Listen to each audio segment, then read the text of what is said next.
हे दोस्तों, मेरा नाम है विवेक और आप में से बहुत ज्यादा कमेंट्स आ रहे हैं। स्क्रीन पे आप कमेंट्स देख सकते हैं कैसे करके ईडब्ल्यूएस सर्टिफिकेट बना सकते हैं वेस्ट बंगाल में।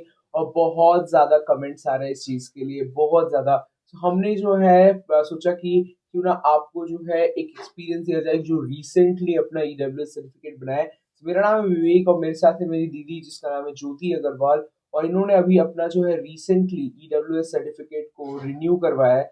और लास्ट ईयर इन्होंने ईडब्ल्यूएस सर्टिफिकेट पहली बार बनाया था। तो इन्होंने ईडब्ल्यूएस सर्टिफिकेट कैसे बनाया, एक साथ साथ जो मेरी और भी एक बहन है उन्होंने भी जो है ईडब्ल्यूएस सर्टिफिकेट बनाया।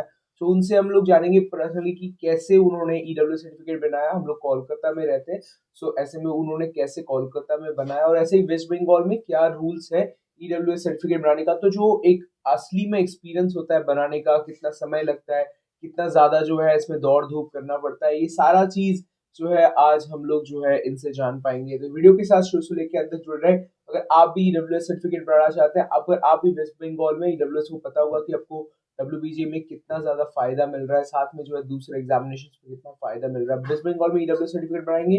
वीडियो के साथ शुरू से लेकर अंत तक जुड़ रहे। तो आप बताइए कि आपने ईडब्ल्यूएस सर्टिफिकेट बनाने के लिए सबसे पहले क्या किया और किस किस प्रोसेस से आपको गुजरना पड़ा। देखिए, पहले जैसे है कि ईडब्ल्यूएस सर्टिफिकेट के लिए आपको एक फॉर्म भरना पड़ता था, वो भी फिजिकली।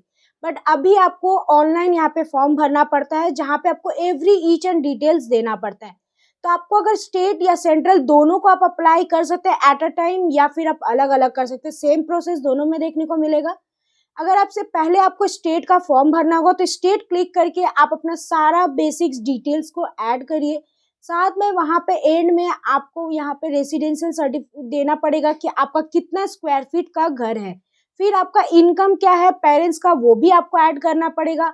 अगर मम्मी का आईटी फाइल है तो पापा का आपका इनकम कहाँ से आ रहा है वो दीजिएगा। और अगर पापा का है तो मम्मी क्या करती है उसका आपको यहाँ पे सबूत देना पड़ेगा।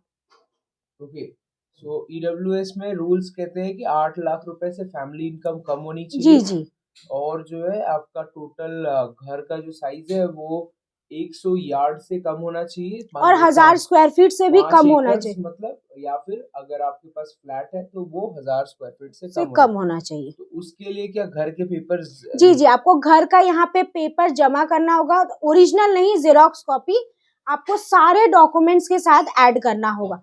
यहाँ पे आपके पेरेंट्स का आधार कार्ड, पैन कार्ड और वोटर आईडी कार्ड भी जेरोक्स कॉपी दे, दोनों पेरेंट्स का, जिसकी मम्मी है पापा है दोनों को देने का। जिसका जो नहीं है वो आप पेरेंट्स का आपको देना पड़ेगा। साथ में अपना भी आधार कार्ड, पैन कार्ड और वोटर आईडी कार्ड भी जमा करना पड़ेगा।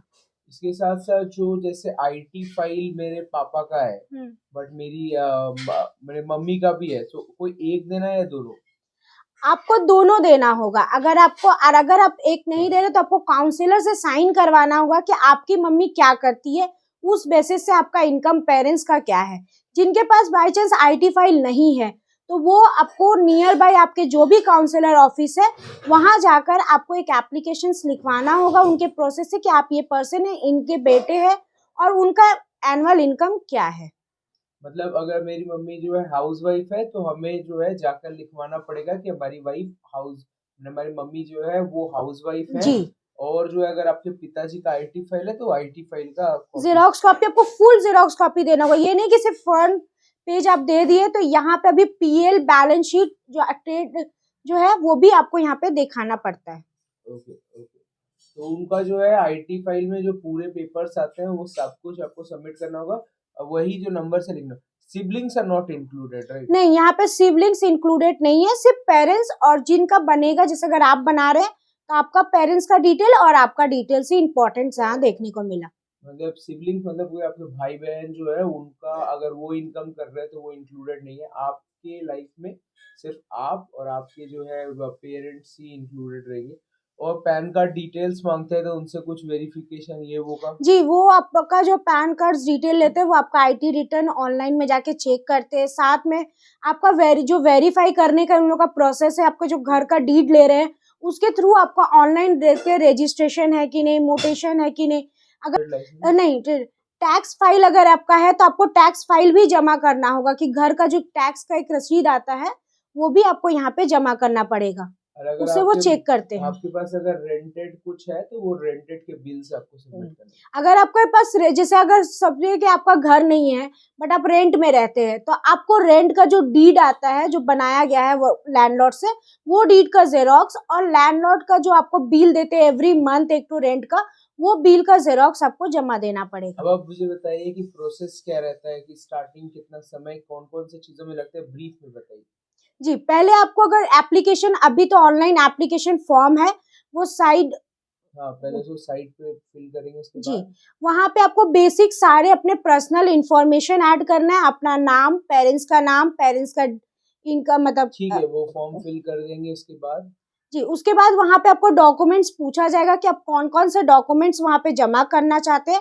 तो वहां पे सब जो जो डॉक्यूमेंट्स आपके पास है वही वही डॉक्यूमेंट्स में आपको टिक करना है और वो जाकर वहां पे आपको जमा करना पड़ेगा।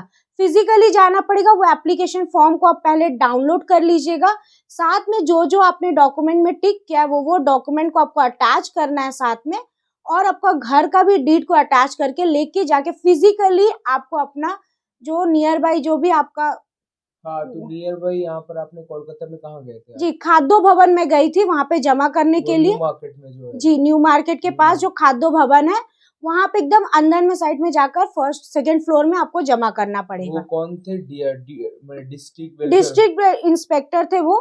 District welfare officer. जी, तो दोस्तों, आप 3 ऑफिसर से बनवा सकते हैं EWS, that is district welfare officer, sub divisional officer जो म्युनिसिपैलिटी से बैठते हैं, और साथ में जो ब्लॉक डिविजनल ऑफिसर्स जो कि रूरल एरिया से बैठते हैं। और अगर हम बात करें कोलकाता की, तो कोलकाता में डिस्ट्रिक्ट वेलफेयर ऑफिसर जो कि बैठते हैं यहाँ पर, क्या बोलते हैं, खाद्य भवन में। खाद्य भवन में। तो उसके बाद आपने जब डिस्ट्रिक्ट वेलफेयर ऑफिसर में आपने कौन से दिन गए थे, कौन सा डेट था? सर यहाँ पे सिर्फ एवरी वेडनेसडे आपको 4 बजे से पहले जाके कागज को जमा करना पड़ेगा, पेपर जैसे ही को। आपने जमा किया एक बार में ही हो गया आपका? जी नहीं, वहां पे आपको पहले जमा करना पड़ेगा, वो सारा डॉक्यूमेंट्स आपका वहां पे चेक करेंगे। आपको एक दिन आपको जो डॉक्यूमेंट्स नहीं रहेगा वो कोई भी एक दिन आपको बुलाएंगे, डेट वो मेंशन दे देंगे आपको एक एक्नॉलेजमेंट में। आपको श्योर फॉर्म के साथ एक्नॉलेजमेंट को भी डाउनलोड करना पड़ेगा, क्योंकि एसेंशियल बी जो रहता है वो? जी नहीं, एक्नॉलेजमेंट अलग आ रहा है। वो अलग आ रहा है। हाँ, ओके। अभी इस समय आगे एसेंशियल बी सेल्फ रजिस्ट्रेशन चाहता था, अभी नहीं ले रहा है वो।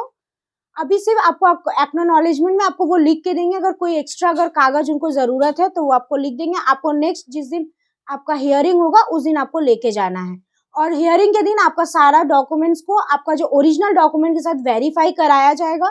उसके बाद वो आपको एक बोल देंगे, ऑनलाइन ही अभी आपका सर्टिफिकेट दे दिया जा रहा है। ओके, तो सबसे उनकी बात समरी में समझते हैं। सबसे पहले उन्होंने जो है पहले उन्होंने विजिट किया, क्या बोलते हैं, ईडब्ल्यूएस सर्टिफिकेट का पहले उन्होंने फॉर्म फिल किया। फॉर्म फिल करने के बाद उन्होंने डाउनलोड किया, एक्नॉलेजमेंट भी डाउनलोड किया। फिर उन्होंने जो है जाके डिस्ट्रिक्ट वेलफेयर ऑफिसर जो कि खाद्य भवन न्यू मार्केट में, वहाँ पर जाके उन्होंने सारे डॉक्यूमेंट्स को सबमिट किया। उसके बाद उनके पास एक नया डेट आया जिसको कहते हैं हियरिंग डेट।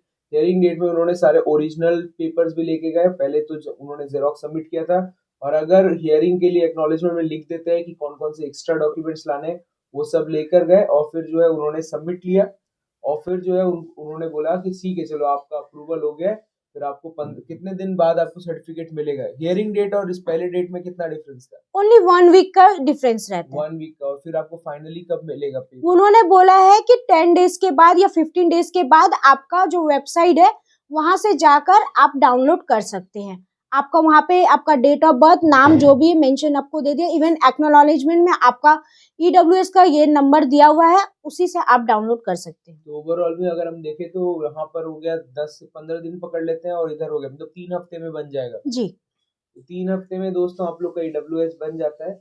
और बहुत सारे लोगों का ये कंफ्यूजन रहता है कि अप्रैल के बाद ही दूसरा ईडब्ल्यूएस बन जाएगा, बट वो तो जब तक टीडीएस जिसका नहीं फाइल होता तब तक तो नहीं बनता। नहीं, जब तक आपका टीडीएस, जैसे एग्जाम्पल अगर आपका 31 या जून के बाद आप नया हाँ, जुलाई के 31 बाद अगर आप आईटी फाइल रिटर्न न्यू जैसे ही कर लेते हैं, उसके बाद जाकर फिर से आप अपने ईडब्ल्यूएस को रिन्यू कर सकते हैं। ओके, तो फिर इस तरीके से दोस्तों ईडब्ल्यूएस सर्टिफिकेट बनता है। 10 मिनट की वीडियो में हमने आपको बताया कि कैसे ईडब्ल्यूएस सर्टिफिकेट आप बना सकते हैं कोलकाता में, या फिर आप लोग जो है वेस्ट बंगाल में। तो इस तरीके से कर लीजिए वेबसाइट्स का लिंक, और जो है आपको कैसे फॉर्म फिल करना है इसके ऊपर भी आगे जाकर वीडियोस आपको मिल जाएंगे। वीडियो पसंद आया तो वीडियो को लाइक कीजिए, चैनल कीजिए सब्सक्राइब। बहुत ही आसान प्रोसेस है, 3 हफ्ते के अंदर आप लोग जो है ईडब्ल्यू सर्टिफिकेट बना सकते हो वेस्ट बंगाल में। Thank you. दीदी लिखिएगा कि हमारी दीदी है, तो ओवरऑल में कमेंट सेक्शन में, क्योंकि उन्होंने टाइम निकाल कर जो है हमारे लिए इस वीडियो पे आने का सोचा। तो चलिए मिलते हैं तब तक नेक्स्ट वीडियो में, तो कहते हैं आपको अलविदा, बाय दोस्तों।